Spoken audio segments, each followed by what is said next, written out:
Баршаңызға қайырлы күн достар. Бүгін сіздермен кешкі асқа ерекше Гүлханым рецептісін ұсынатын боламын. Менімен бірге видеоны соңына дейін көріңіздер және каналыма тіркелуді ұмытып кетпеңіздер. Бізге қажет болады 1 кружка су, жылы су, оның үстіне тұзымызды саламыз. Менде шай қасығым кішкентай, сондықтан 2 қасық салдым. Егер сіздердің қасықтарыңыз үлкен болса, 1 қасық жеткілікті болады. Одан кейін қажетті мөлшерде ұнымызды салып, қамырымызды орташа қалыңдықта, қаттылықта илейтін боламыз.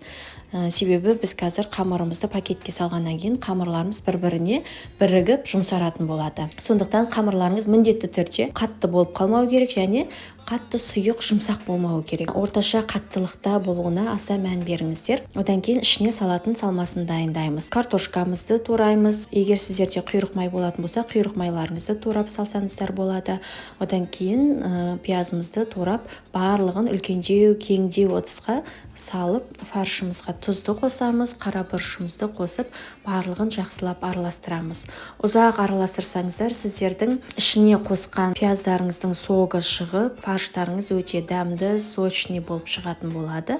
Мінекей біздің салмамыз дайын. Енді қамырымызды бөліктерге бөлеміз. Егер сіздердің мантаваркаларыңыздың бөлігі 4 бөліктен тұратын болса, 4-ке бөлесіздер.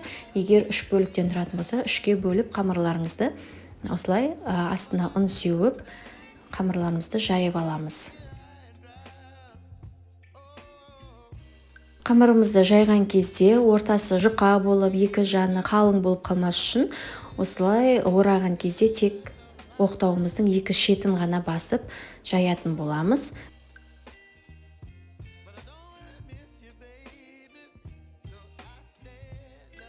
Неге біз қамырымызды жайып болдық, енді осыны 5-6 сантиметрдей етіп кесіп шығамыз. Және егер сіздер қамырларыңыз үлкен болып жайылған болса, ол кезде қамырларыңызды ортасынан бөліп, кішкентай ғана формаға келтіріңіздер. Себебі қазір біз ораған кезде біздің гүл ханымдарымыз үлкен болып кетпеуі керек. Сол үшін әдемі болып көрінуі үшін қамырларыңыздың формасына аса қатты мән беріңіздер. Мінекей біз видеода көрсетілгендей бірінші фарштарыңызды ортасына салып аласыздар. Шетіне емес, тек ортасына ғана саламыз. Одан кейін оны бүктейміз. Тура видеода көрсетілгендей етіп жасаңыздар.